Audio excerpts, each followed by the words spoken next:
앞에 나 경배합니다. 주님만 찬양받기 합당하시니 존귀와 영광 홀로 받으소서. 오 주 앞에 나아갑니다. 왕 되신 주 앞에 나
어네스트 고든이라는 사람이 있습니다.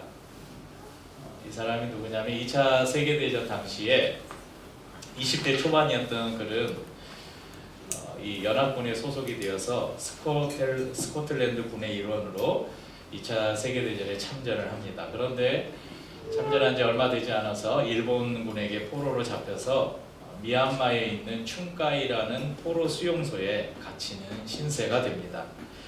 수용소에서 강제 노동에 동원돼서 극도의 고통을 당하던 그는 심지어 병까지 얻어서 이제 수용소에서 마지막 죽음의 순간을 기다리고 있었습니다. 여러분, 이 전쟁은 이 고든이라는 한 청년에게 너무나 큰 아픔을 남겼습니다. 20대 초반에 창창한 나이에 전쟁터로 나왔고 지금은 포로가 되어서 8달 동안 정글에서 허리가 휘을 정도의 중노동에 시달렸고 죽을지 모를 병까지 얻었습니다. 그런데 이런 상황은 고든만이 아니었어요. 그 수용소에 있는 대부분의 사람들이 그런 사람들이었습니다. 이 수용소에 끌려온 많은 사람들, 병사들은 점점 야만인이 되어갔습니다. 남의 물건을 훔치는 것은 예사고 다른 사람의 물건을 빼앗고 강탈하고 음식 부스러기를 조금이라도 더 먹으려고 서로 싸우는 그런 일들이 벌어졌습니다.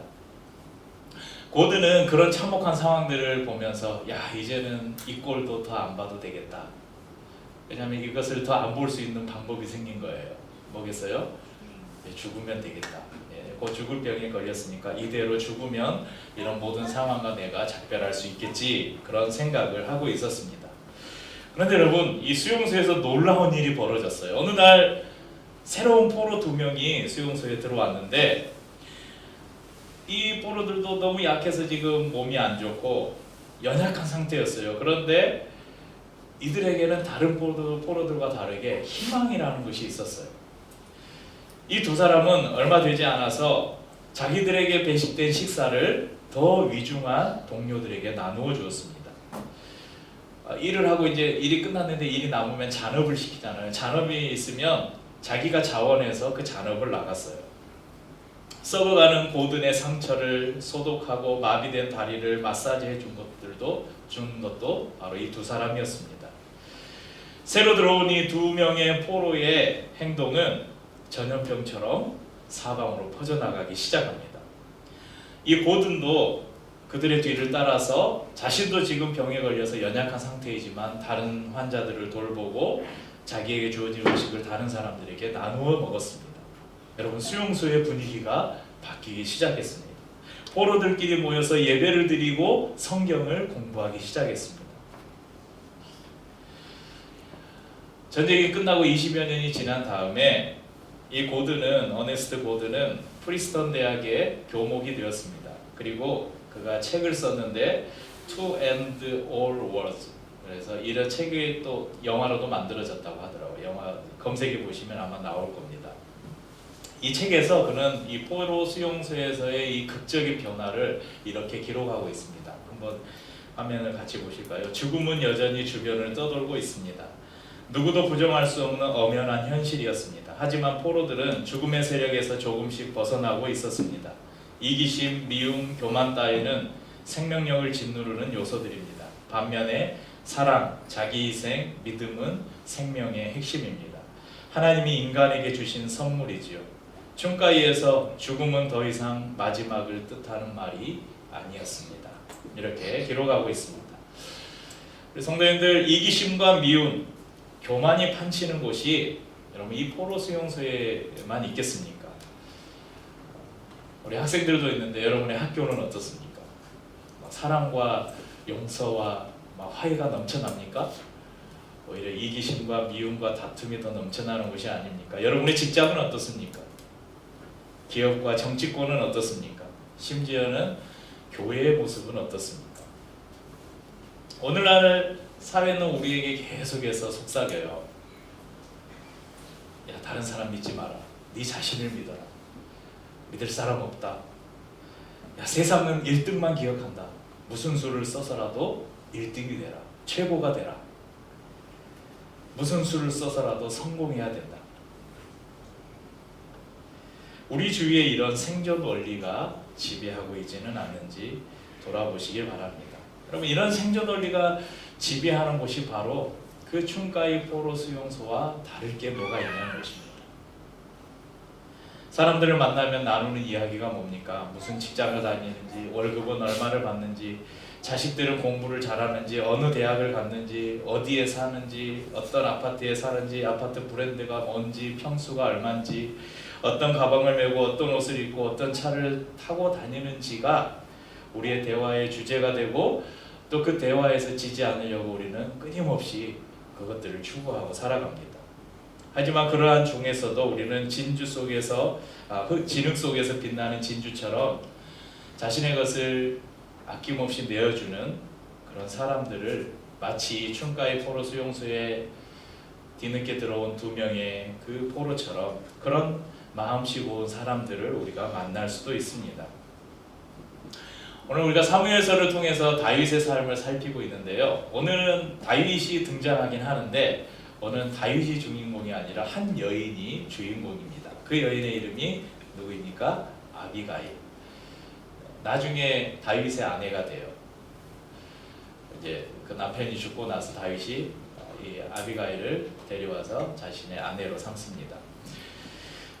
이 사무엘상 25장 3절에 보면요 이렇게 기록합니다. 그 사람의 이름은 나발이요 그의 아내의 이름은 아비가일이라. 그 여자는 총명하고 용모가 아름다우나 남자는 완고하고 행실이 악하며 그는 갈렙 족속이었더라.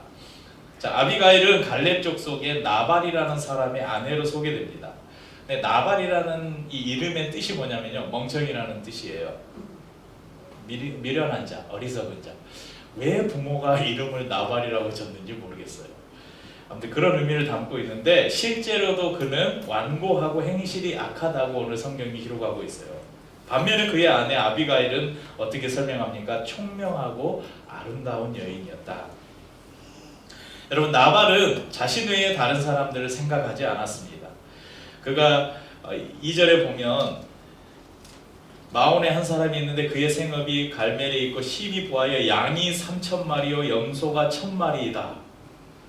굉장히 많은 재산을 가지고 종을 부리고 있는 부자였어요. 그런데 그는 자기밖에 모르는 사람이었어요. 세상이 자기 중심으로 돌아가는 것으로 생각했습니다. 감사할 줄도 모르고 남에게 자신의 것을 나누는 것은 생각조차 하지 않는 그런 사람이었습니다. 다윗을 향해서도 마찬가지였어요. 나발에게 있어서 다윗은 전혀 상관없는 무관한 사람이 아니었어요. 이 당시에 다윗은 어떤 사람이었냐면 광야의 로빈훗이었어요. 로빈.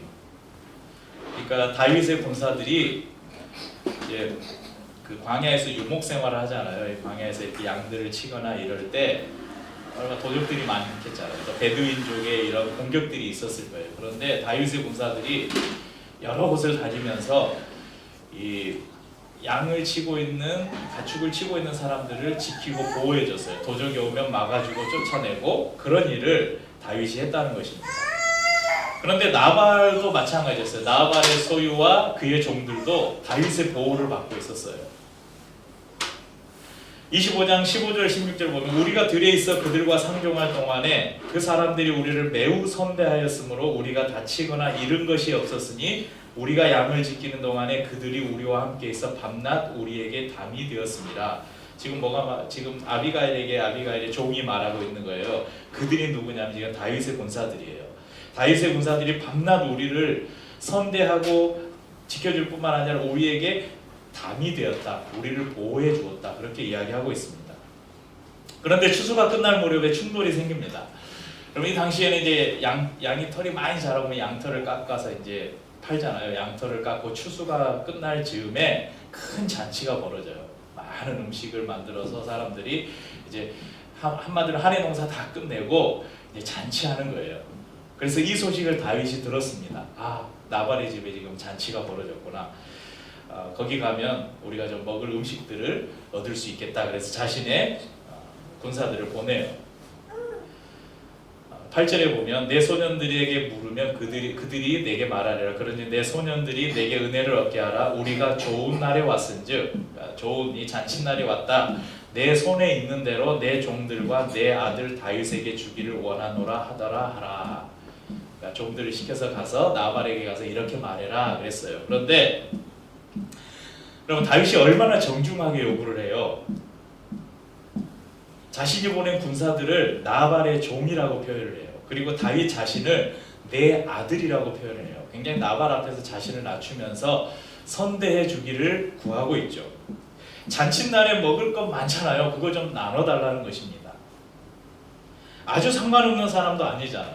그 광야에서 수많은 그 도적대로부터 나발의 소유와 그의 하에 있는 종들을 보호해준 은인이에요. 하지만 나발은 의외의 반응을 보입니다. 10절 11절 보면요, 나발이 다윗의 사환들에게 대답하여 이르되 다윗은 누구며 이새의 아들은 누구냐? 요즘에 각기 주인에게서 억지로 떠나는 종이 많도다. 내가 어찌 내 떡과 물과 내 양털 깎는 자를 위하여 잡은 고기를 가져다가 어디서 왔는지도 알지 못하는 자들에게 주겠느냐 한지라.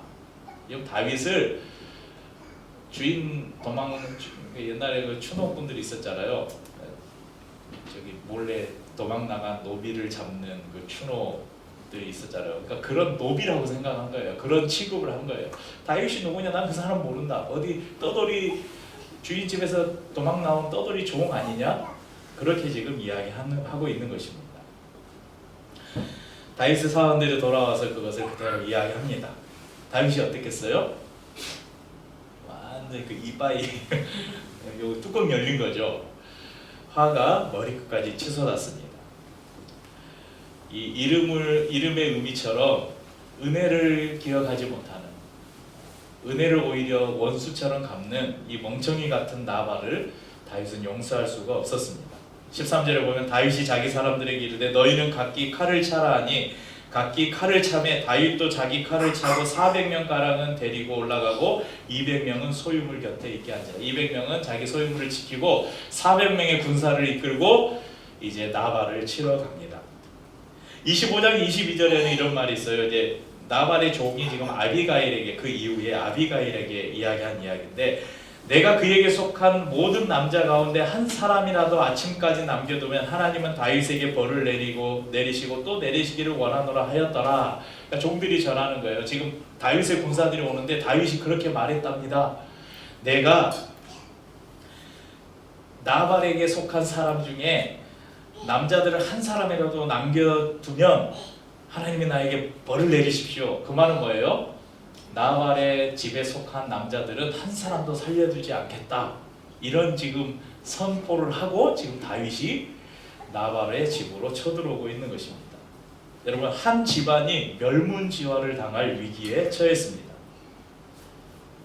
여러분, 아무리 나발이 재산이 많고 그의 종들이 많다고 해도 여러분, 다윗의 군사들이 얼마나 용맹하고 훈련된 정예병들인지 여러분 그 앞에 아시잖아요. 수많은 전쟁 경험이 있는 정말 정예병 중에 정예병들이에요. 그 400명을 어떻게 당해요? 그런데 다윗의 분노를 한순간에 잠재우는 사건이 일어났어요.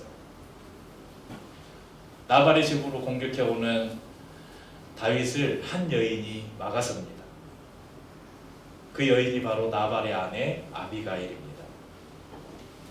나발의 종들이 아비가일에게 그 이전에 자초지종을 설명해요. 나발은 우리 주인은 너무 무섭고 내가 두려워서 그 사람에게 다시 이야기를 못하겠습니다. 그러면서 당신에게 이야기를 합니다. 나발의 아내에게 이야기를 해요. 여차여차해서 다윗이 전령을 보내서 안부를 묻고 음식을 요구했는데 우리 주인 나발이 음식은 고사하고 그 전령들을 모욕해서 돌려보냈습니다. 그래서 다윗이 지금 열이 완짝뜩 받아가지고 지금 군사들을 이끌고 오고 있는데 나발의 집에 있는 남자를 한 명도 살려두지 않는다고 합니다. 어떻게 해야 될까요? 그 이야기를 듣자마자 아비가일이 반응을 보입니다. 18절입니다. 아비가일이 급히 떡 200덩이와 포도주 2 가죽 부대와 잡아서 요리한 양 5마리와 볶은 곡식 5세아와 건포도 100송이와 무화과 뭉치 200개를 가져다가 나귀들에게 싣고. 자, 다윗이 필요한 것이었잖아요. 이게 다윗이 처음 필요로 했던 것을 빨리 준비합니다. 그리고 25절, 저희가 오늘 읽었던 25절 이하를 보면 아비가일이 얼마나 지혜로운 여인인지 본문에 잘 나와 있어요. 우리 주인은 멍청하다. 당신의 은혜를 모르는 사람이다. 당신이 우리에게 베푼 그 선의를 나는 잘 알고 있다. 그런데 만약에 당신이 나발을 복수하면 당신 손에 피를 묻히는 게 아니냐. 그게 나중에 당신에게 올무가 될 수도 있다. 보복하는 것은 하나님께 속한 것이 아니냐. 그러니까 한 번만 용서해 달라. 그렇게 다윗의 앞을 막아서고 그렇게 이야기합니다. 아비가일의 지혜는 다윗의 분노를 순식간에 잠재워 버렸습니다. 아비가일의 온유함은 다윗의 분노를 잠재웠습니다. 사과는 논란을 가라앉히고 회개는 흥분을 잠재웁니다. 아비가일의 모습은 우리에게 많은 교훈을 줘요. 온유함의 행동이 얼마나 빨리 그리고 큰 영향력을 주는지 우리에게 가르쳐 줍니다. 그런데 우리는 이 아비가일에게서 우리의 시선이 끝나는 것이 아니라 이 아비가일은 또 한 사람을 바라보게 해요. 그분이 누구입니까? 바로 예수 그리스도이십니다. 마치 분노에 가득 차서 지금 당장 이 나발의 집을 멸절시키겠다고 달려오는 그 분노에 가득 찬 다윗을 아비가일이 딱 막아선 것처럼 하나님께서 죄가 관영해서 더 이상 이 자신이 창조한 이 세계를 용서할 수 없어서 이 분노가 가득 찼을 때, 하나님의 진노를 쏟으려고 했을 때 그 앞을 막아선 한 사람이 있었어요. 그분이 바로 예수 그리스도이십니다. 아비가일은 다윗과 나발 사이에 서 있었지만 예수님은 하나님과 우리 사이에 서 계십니다. 성경은 분명하게 예수님을 중보자라고 말씀하죠. 중보자는 양 가운데 서서 양쪽을 조정해주는 존재입니다. 예수님께서는 하나님과 우리 사이에서 하늘 아버지의 노여움을 대신 지셨습니다. 십자가에서 자신을 내어놓으심으로 하나님의 분노를 잠재우셨습니다. 설교의 서두에서 말씀드린 충가의 수용소의 이야기, 또 다른 이야기를 한번 이야기하겠습니다. 어느 날 저녁에 모든 작업이 다 끝나고 일본인 간수장이 화가 잔뜩 나서 들어와서 총을 겨누면서 삽 한 자루가 없어졌는데 삽을 훔쳐간 사람이 누구냐? 삽을 훔쳐간 사람 나오라. 그렇게 위협을 합니다. 아무도 선뜻 나서질 않고 긴장감이 흐르고 있을 때 스코틀랜드 출신의 병사 한 사람이 나서서 제가 훔쳤습니다. 그렇게 이야기를 합니다. 죽을 만큼 매질을 당하다가 더 이상 때릴 힘이 없을 때까지 매를 맞았습니다. 매질이 그치고서야 죄수들은 숙소로 들어갈 수 있었습니다. 그런데 없어졌던 삽이 나타났어요. 숫자를 잘못해서 생긴 결과였어요. 그러니까 아무도 삽을 훔치지 않았어요. 그런데 그 상황 속에서 이 한 병사가 자신이 희생한 거예요. 자신이 저지르지도 않은 죄를 다른 이를 위해서 대신 뒤집어 쓴다는 것은 결코 쉬운 일이 아닙니다. 하물며 죄 없으신 하나님의 아들이 피조물의 죄를 대신 담당한다는 것은 상상할 수도 없는 일입니다. 하지만 예수님은 우리의 죄를 담당하셨죠. 예수님은 우리가 도저히 감당할 수 없는 삶을 사셨습니다. 그래서 우리가 예수님의 그러한 희생을 생각할 때마다 우리는 스스로에게, 우리 자신에게 물어야 합니다. 예수님은 우리를 그렇게 사랑하셨는데 어째서 나는 사랑하지 못하는가? 예수님은 그렇게 우리를 용서해 주셨는데 왜 나는 남을 용서하지 못하는가? 여러분, 생각만 해도 분해서 견딜 수 없는 나발 같은 사람이 여러분 곁에 있습니까? 그렇다면 그 사람을 향한 분노의 칼을 버리고 그리스도를 바라보십시오. 나를 화나게 하는 그 사람이 아니라 나를 위해 중보하시는 중보자에게 여러분의 눈을 돌리십시오. 두 사람의 포로가 수용소 전체를 변화시켰습니다. 아비가일이라는 한 여인이 멸문의 위기 앞에 있는 가문을 구해냈습니다. 예수 그리스도는 하나님의 진노 앞에서 우리를 구해내셨습니다. 이제 우리가 그 자리에 서야 합니다. 주님의 마음을 품고 분노와 다툼의 사이에 서서 분노를 해독하는 사람이 되어야 합니다. 그리고 그 분노를 해독할 수 있는 특효약이 있는데 그게 뭐냐면 온유함입니다. 온유함은 성령의 9가지 열매에도 나오잖아요. 성격과 태도, 마음씨가 따뜻하고 부드러움을 말합니다. 온유함은 분노를 잠재웁니다. 그리고 평화를 가져옵니다. 그러면 성경에 보면 온유함 하면 대표적인 사람이 한 사람 있어요. 혹시 아세요? 온유함 하면 이 사람, 모세라는 사람입니다. 이 모세가 시내산에서 하나님의 계명을 받고 있을 때 이스라엘 백성들이 모세가 돌아오지 않으니까 뭐 했어요? 금송아지 만들어 놓고 이게 너희를 애굽에서 인도한 하나님이다. 그 앞에서 막 춤추고 먹고 마시고 한마디 예배를 드리고 있었어요. 그 모습을 보고 하나님이 진노하셔서 모세에게 말씀하셔요. 32장 출애굽기 32장 10절에 그런즉 내가 하는 대로 두라. 내가 그들에게 진노하여 그들을 진멸하고 너를 큰 나라가 되게 하리라. 야, 저 우상 숭배하는 이스라엘 백성들 다 내가 죽여버리고 내가 모세 너로 새로운 민족을 이루게 하겠다. 하지만 그 진노 앞에서 그 진노한 하나님 앞에서 모세는 어떻게 반응합니까? 출애굽기 32장 32절입니다. 그러나 이제 그들의 죄를 사하시옵소서. 그렇지 아니하시오면 원하건대 주께서 기록하신 책에서 내 이름을 지워버려 주옵소서. 무슨 말이에요? 내가 구원받지 못해도 괜찮습니다. 그런데 이스라엘 백성들의 죄를 용서해 주십시오. 자신을 던져서 이스라엘의 용서를 구하고 있는 것입니다. 민수기 12장 3절에는 이 사람 모세는 온유함이 지면의 모든 사람보다 더하더라 이렇게 기록합니다. 모세가 온유함이 지면의 모든 사람, 그러니까 이 땅의 모든 사람보다 가장 온유한 사람이었다 그렇게 설명하고 있어요. 온유함의 사람 모세, 그는 자신의 생명을 버려서라도 하나님의 진노를 가라앉힐 수만 있다면 그렇게 기꺼이 그렇게 하겠습니다. 그렇게 하나님 앞에 기도했습니다. 지혜롭고 온유한 한 여인이 다윗의 분노를 잠재우고 한 가문을 구했습니다. 온유함의 사람 모세는 늘 하나님과 이스라엘 백성 사이에서 중보자로 서서 하나님의 긍휼을 구했습니다. 예수님은 오늘도 하나님과 우리 사이에서 우리를 중보하고 계십니다. 오늘도 죽어 마땅한 저희들이 하나님 앞에 감히 설 수도 없는 저희들이 하나님 앞에 나와서 이렇게 예배를 드릴 수 있는 것도 오늘도 여전히 하나님의 보좌 우편에서 우리를 중보하고 계시는 예수 그리스도의 그 중보 때문입니다. 이제 주님께서 우리를 세상으로 보내셔요. 우리의 가정으로, 우리의 학교로, 우리의 직장으로, 우리의 이웃 가운데로 주님이 우리를 보내십니다. 여러분, 지금의 시대가 어느 때보다 분노가 가득한 시대예요. 지난주만 해도 미국에서 몇 건의, 제가 기사로 본 것만 3건인가 총기 사고가 있고 오늘도 나왔더라고요. 오늘도 지금 총기 난사 사고가 있었다고.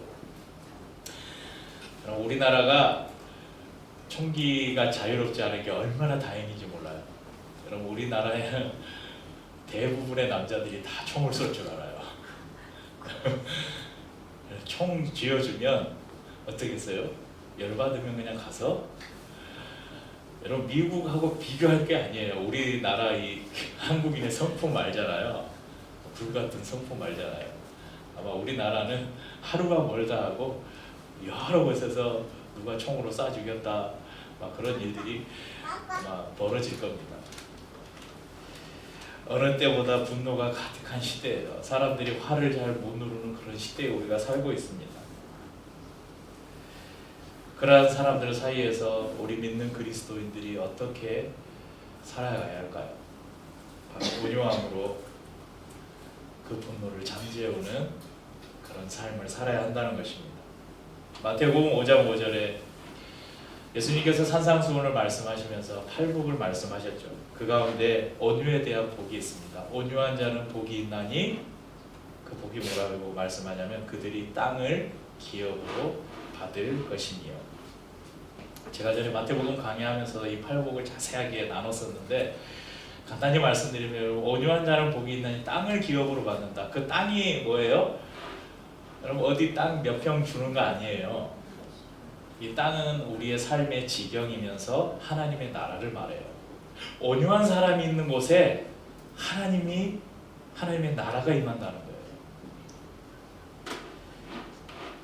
사랑하는 성도님들, 여러분 주위에 여러분 가정 안에서나 여러분 학교에서나 분노에 가득 찬 사람들이 서로를 향해서 그 분노를 표출하려고 할 때 여러분 그 사이에 딱 서서 여러분 온유함으로 그 사람의 분노를 잠재우는 그런 삶을 사십시오.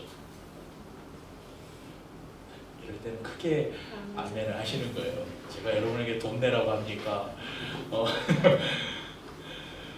네, 그런 오늘 말씀의 제목처럼 우리 성도님 한 분 한 분이 오기마음으로 분노를 해독하는 분노 해독제들이 되시기를 주의 이름으로 축복합니다. 찬양하고 성찬을 나누겠습니다.